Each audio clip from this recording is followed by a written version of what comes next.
Broca's area and Wernicke's area.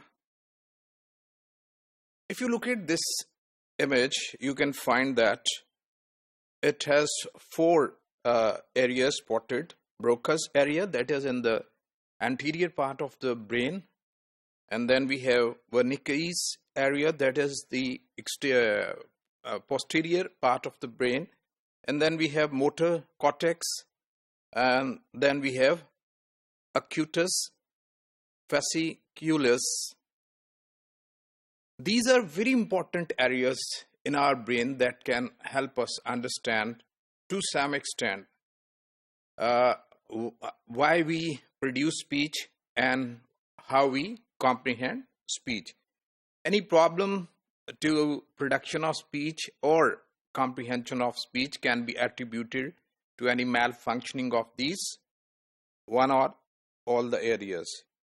So we can define Broca's area as a region in the frontal lobe of the dominant hemisphere of the hominid's brain with functions linked to speech production.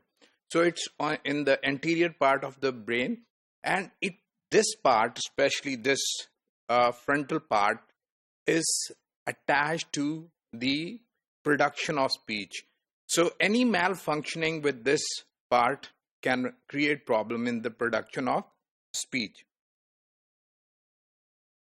Language processing has been linked to Broca's area since Paul Broca, a French surgeon in 1860s, reported impairment in two patients. He made an experiment with two patients who had impairment in this area and found that the production of language is related to this area, and damage to the specific part of the brain was related to extreme difficulty in producing speech. So if these areas are damaged or any other problem with these area, the person with the damaged portion cannot produce speech successfully. So it was noted that damage to the right part of the same place in the right part in the right hemisphere of the brain, there was no problem with the speech. So the corresponding area on the right hemisphere had no such effect. If any person had any problem with the right part of the right hemisphere, he did not have any problem in producing the speech.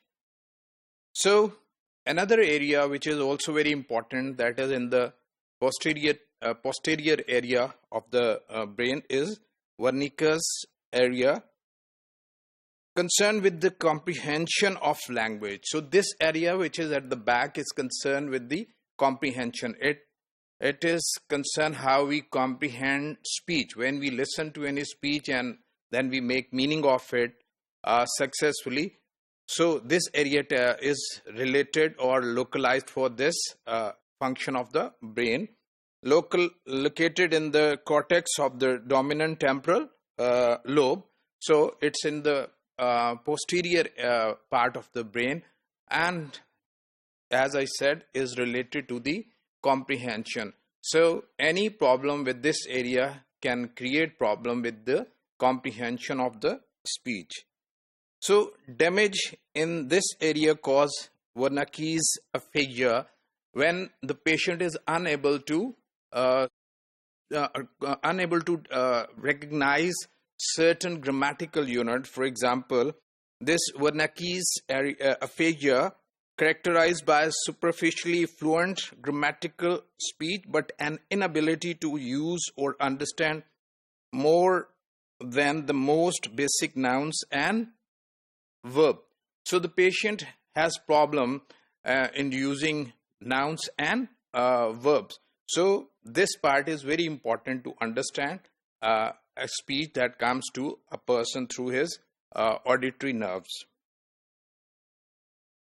So this finding confirmed the left hemisphere location of language ability and led to the view that Wernicke's areas is part of the brain crucially involved in the understanding of speech. So Wernicke's area is very important for understanding speech. So these two areas in the front part of the brain and in the back part of the brain are very important for the production of the speech as well as for the understanding of the speech.